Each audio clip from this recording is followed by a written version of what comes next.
Hello, everyone. I'm really excited to be part of this wonderful symposium on creating experiences of togetherness. Many thanks to Laura and Sarah for this great initiative. Today, I will present new results on what role the neurohormone oxytocin may play in creating togetherness through modulating sensorimotor synchronization. This research is funded by the Carlsberg and Lundbeck Foundation and was carried out at Marx Institute, Western Sydney University, together with Caroline E., Peter Woost, and Peter Keeler. In a recent Behavioral and Brain Sciences target article, Pat Savage and colleagues argue that musicality co-evolved as a system for social bonding, acting between parents and infants, romantic partners, and all the way up to large groups of potential allies. Music here forges and reinforces affiliative inter-individual relationships by synchronizing and harmonizing the moods, emotions, actions, or perspectives. Indeed, we know from research that musical coordination and synchronized behavior sometimes lead to group affiliation, liking for, and helpfulness towards others. According to this theory, engagement with predictable musical features leads to dopamine release in the reward system, which interacts with the endogenous opioid system and the oxytocinergic systems to create feelings of shared experience, joint intentionality, and self-other merging. Yet it remains unclear what exact role oxytocin plays here. It seems this feedback loop would work equally well without oxytocin. For oxytocin to be properly involved, it would need to more directly facilitate musical processes. In our commentary on Savage et al.'s article, Peter Keeler and I propose that oxytocin may have an allostatic effect on social situations in ways that would support many, if not all, of the proposed adaptive functions of music. By enhancing social bonding, sexual attraction, pain tolerance, and social memory, for example, oxytocin may enhance group cohesion, courtship, child rearing, coalition signaling, coordinated labor, civilizational mnemonics, and identity formation.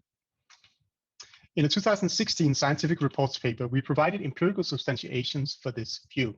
Specifically, by administering nasal sprays to 98 non-musician males, we showed that oxytocin enhances finger tapping synchronization, but only in a unidirectionally coupled condition where each dyad member was a designated leader or follower. The underlying mechanisms may have been a reduction in the follower's tapping variability. Oxytocin had no effect on participants' self-reported liking for the tapping partner or on synchronization with an isochronous metronome or with a bi-directionally coupled human partner. This important results calls for replication and extension. First of all, the effects were highly context-specific.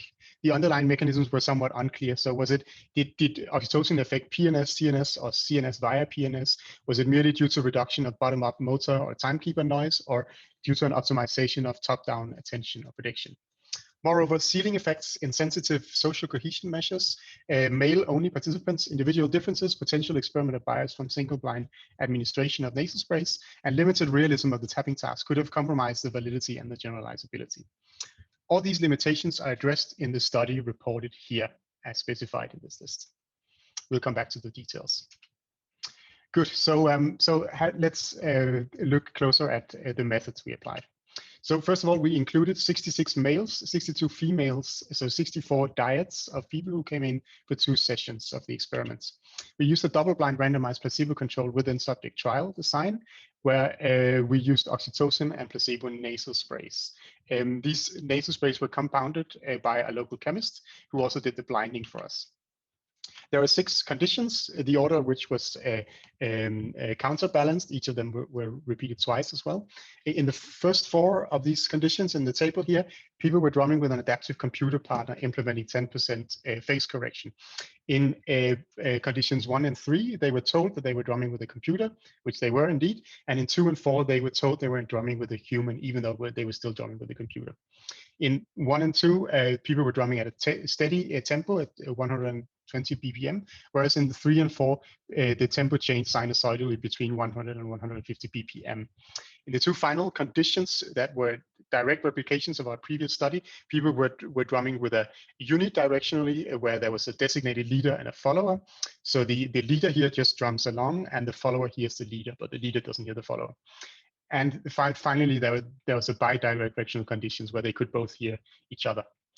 We used the usual conventional pre-processing procedures and applied linear mixed effects modeling to our data. And one further thing we did was that we fitted the drumming data to the adaptation and anticipation model, the ADAM model, and then applied linear regression to see if we could predict the subject level treatment effects from these parameters. So first we would add noise parameters. Secondly, we would add phase and period correction parameters. Then the relationship between an anticipatory and reaction behavior, and finally anticipatory error correction. Okay, so let's move on to oxytocin effects on togetherness. So we measured togetherness in various ways, both with self-report measures and with implicit so-called gestural measures. We'll come back to what that means. Good. So in the first case, we used the inclusion of other in self scale, where people were shown this diagram and circled the one that corresponded to the relationship they felt with their tapping partner. And people also used this visual analog scale to rate how close, connected, and similar to they felt to the other person and how much they liked the other person. And when we look at the data here, we can see clearly that there's a strong effect of session. So when people come back the second time, they always feel more connected. There's an effect of the drumming task itself. So after drumming, people feel more connected, and this effect is stronger at the first encounter than at the second encounter. However, more importantly, perhaps there's no significant effects of neither treatment nor of sex. So moving on to a more implicit togetherness measure, we took souvenir photos at the end of each session so that people had something they could take home with them, we said. So here are two examples of the first and the second session where people received placebo first and oxytocin the second time. And you can see it feels like people feel more connected the second time. But these are just two examples. And when you look at the data as a whole, there's really no significant treatment effects here. Another implicit measure was the secret videos we took of people measuring the seating distance between them. So they could sit down on this bench wherever they wanted. And then we would quantify the internal distance between their bodies as well as the distance between the mid point of their bodies. And when we do analysis on this, we see that neither mid-body or internal distance varies significantly with a treatment session or pre-post. So again, really no effects of oxytocin or anything else on these implicit togetherness measures. Good. All right. So moving on to the main results here, oxytocin effects on sensorimotor synchronization. We can measure here precision and accuracy. Precision in terms of standard deviation of the synchrony, accuracy in terms of mean absolute asynchronies. And these measures correspond very well to each other. So what we report today here is only precision data, but the results for accuracy are the same.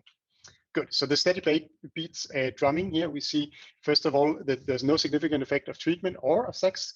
There's somewhat greater precision when you think you're drumming with a human partner. And we always get very strong session effects. So people are always better at drumming second time they come back. So this is consistent with our first study where people were drumming with a metronome. For changing tempo drumming, which was a bit harder task, as you might remember, we see no significant overall effects of treatment or sex. But interestingly, precision deteriorates with oxytocin in males when they believe they're drumming with a human partner. So this is a different task to our original study, but it's also a very opposite results. When we fit the ADAM model to these data, we see that the prediction tracking parameter explains unique variance up to 43% of the variance. And that's the only parameter that does so. We generally see lower precision when you think it's a human partner. So this is opposite to what we saw with the steady beat tapping. And we see greater precision for the second session again.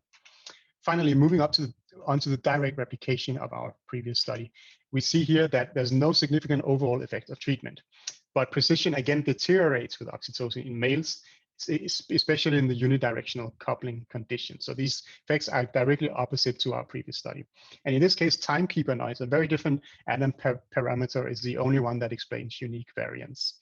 We see greater precision in females than in males overall, and greater precision for the second session again. So this leaves us with the question why we failed to replicate the original study. Why the two studies differed in very important ways. Most of these changes involve increased experimental control, and we have conducted various analyses refuting most of these potential explanations. I'll go through these very swiftly, and then I can always elaborate during the Q&A. So first of all, the outcome measure was slightly different. We used the synchronization index in the first study, and we used a standard deviation of asynchronies in the second one. So we can compute these synchronization indices for our new data set. And when we do that, we do indeed see that the results are very, very similar. Again, no treatment effects for steady beat, oxytocin deterioration for males who think they're drumming with a computer in tempo changing conditions. And again, also treatment effects for males in the joint tapping in the reverse order direction. Good.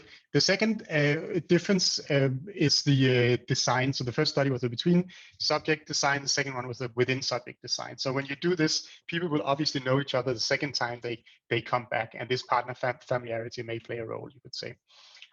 So what we did is that we looked at only the data from the first session to see if we could replicate the analysis of our first study.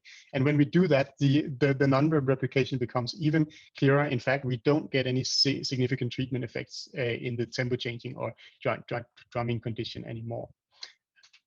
Good. This issue about partner familiarity also is interesting in the context of previous work showing that oxytocin has opposing effects on cooperation, depending on whether participants didn't know each other, where cooperation went down, or had met before, where cooperation went up. But importantly, this is opposite to what our data would suggest. So people here knew each other a bit more, and then we start to see deterioration. Good. Furthermore, the nasal sprays were slightly different. So our current sprays were compounded by chemists, whereas the previous ones were commercial product. However, we do see significant oxytocin effects some places. So the spray must have been active in some kind of way. Also, task difficulty, we use drumstick drumming in our second study. We use finger tapping in the first one. And we do indeed see that baseline performance was higher. So these are synchronization indices in our current study than in our previous study. However, if oxytocin reduces high and increases low baseline performance, then the advantage of placebo should increase with baseline performance. And that is certainly not the case. So here we see the advantage of placebo, which goes down the higher people's baseline levels are. Good. Furthermore, the task duration, our new experiment was a bit longer than the previous one.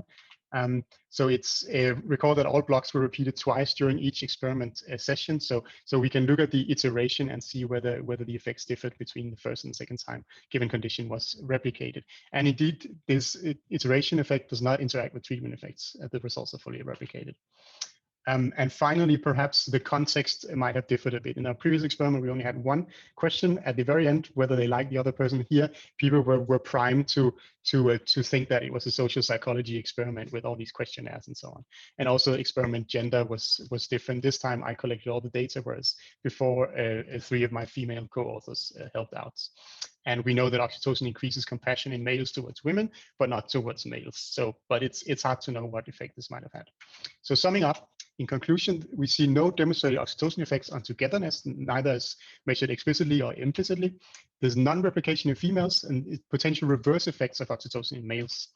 These effects are highly context-specific, so there's no overall enhancement in sensorimotor synchronization, and inconsistent underlying mechanism seems to be involved when we fit the ADAM parameters. We were also unable to explain these non-replication via methodological differences. And it's important to emphasize here that we have a much larger sample with substantially improved experimental control now. So with all of this in mind, I think we'll have to say that there's not sufficient evidence to conclude that intranasal oxytocin induces togetherness by enhancing sensorimotor synchronization. Thank you.